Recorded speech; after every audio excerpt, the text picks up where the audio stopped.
Assalamu alaikum guys, once again welcome back to my YouTube channel. Hope so you're pretty well. Guys, I'm gonna teach you another tense of the passive voice. As you all know that हम passive का chapter start कर दिया। अभी मैं आपको last time मैंने past continuous की passive पढ़ी, अब हम पढ़ने जा रहे हैं past perfect tense passive voice lecture. आज हम पढ़ेंगे, वैसे तो एक्टिव वॉइस हमने ऑलरेडी पढ़ा हुआ है कि परफेक्ट टेंस का मकसद होता है वो काम जो आप कंप्लीट कर चुके होते हैं।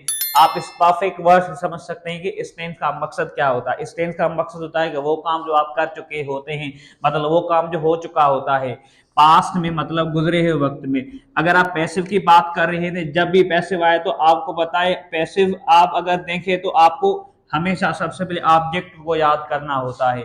तो पैसिव का मकसद होता है कि when we focus on object. जैसे अब आपसे अगर कोई व्यक्ति के पास परफेक्ट टेंस के पैसिव वॉइस के सेंटेंसेस कौन से होते हैं उर्दू और इंग्लिश में, सबसे पहले मैं आपको उर्दू में कुछ सेंटेंसेस बताऊंगा पास्ट परफेक्ट टेंस के। तो अगर आपसे कोई भी पूछे तो आप ऐसे बता सकते हैं।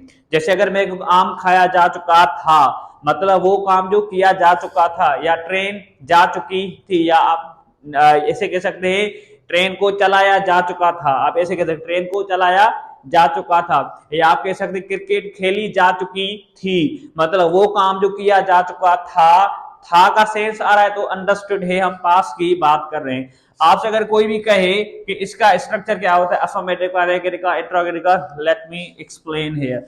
अगर आप अफर्मेटिव की बात करेंगे, अफर्मेटिव सबसे पहले हमेशा आपको ऑब्जेक्ट रखना होता है। उसके बाद आपसे अगर कोई भी कहे हेल्पिंग वर्ब हेड, सिंपल। अगर आपसे कोई कहे यार अगर हम पास्ट परफेक्ट एक्टिव की बात करते हैं तो वहां पर भी तो हेड यूज करते हैं। अब आप सर पैसिव की बात कर रहे हैं, यहां पर भी हेड यूज कर रहे हैं, तो सिंपल की बात होती है हेड के बाद हमेशा पैसिव में बिन यूज होता है। अक्सर स्टूडेंट इसको बीन पढ़ते हैं बट इस प्रोनाउंसिएशन बिन। तो बिन हेड के बाद अगर बिन आए तो समझ जाएगा ये आपका एक्टिव का कभी हो ही नहीं सकता, ये आपका पैसिव का होता है। ऑब्जेक्ट हेड बिन वर्ब की थर्ड फॉर्म, क्योंकि पैसिव में हर पैसिव में वर्ब की थर्ड फॉर्म यूज होती है बाय सब्जेक्ट। ठीक है, object had been verb third form by subject. ये तो आपका पैसिव का स्ट्रक्चर हो गया। लेट मी, अब मैं क्या करूंगा, अब मैं एक्टिव का एक सेंटेंस लिखूंगा, उसके बाद हम इसको पैसिव में कैसे करेंगे, सिंपल सी बात है। जैसे मैं अगर कहूंगा I had played a game, अब मैं गेम खेल चुका था, ये एक्टिव का सेंटेंस। आपसे अगर कोई भी कहे इसको पैसिव में करके दिखाएं, सिंपल सी बात है, इस स्ट्रक्चर को फॉलो करके आना है बस। ऑब्जेक्ट मतलब जिस पर काम होता है। अब किस पर काम किया जा चुका था, गेम पर, तो आप कह सकते हैं अ गेम। अब उसके बाद स्ट्रक्चर को अ गेम हेड कह रहा है कि हेड रखो, हेड के बाद क्या कह रहा है, बिन रखो।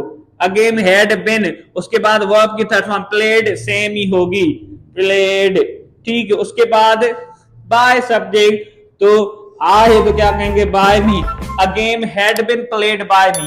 Are you getting that? It's a very very simple guys. Let me teach you one more example. या अगर मैं कहूं we had written a letter, we had written a letter, हम खत लिख चुके थे। ये तो आपका एक्टिव का। पैसिव का मैंने कहा कि स्ट्रक्चर फॉलो करना है, सिंपल सी बात होती है। सबसे पहले ऑब्जेक्ट, ऑब्जेक्ट यहां पर है लेटर, तो आप कहेंगे अ लेटर। क्या कहेंगे, अ लेटर हैड बिन, उसके बाद हैड बिन, उसके बाद वही third form written, a letter had been written, उसके बाद बाय के बाद वी है तो आप लगाएंगे यहां पर us. A letter had been written by us, खत लिखा जा चुका था हमसे। लेट मी टेल यू, अब these are affirmative sentence. If you talk about the negative, very simple. Negative बनाने के लिए आपको सिर्फ और सिर्फ हेड के बाद नॉट यूज करनी होती है। खत नहीं लिखा जा चुका था, तो सिंपल सी बात है, यू कैन से कह सकते हैं a letter had not, a letter had not been, write का third form written, a letter had been written by us, मतलब इसकी क्या होगी, खत नहीं लिखा जा चुका था। अब आपसे अगर कोई इसका इंट्रोगेटिव करके दिखाएं, वेरी सिंपल।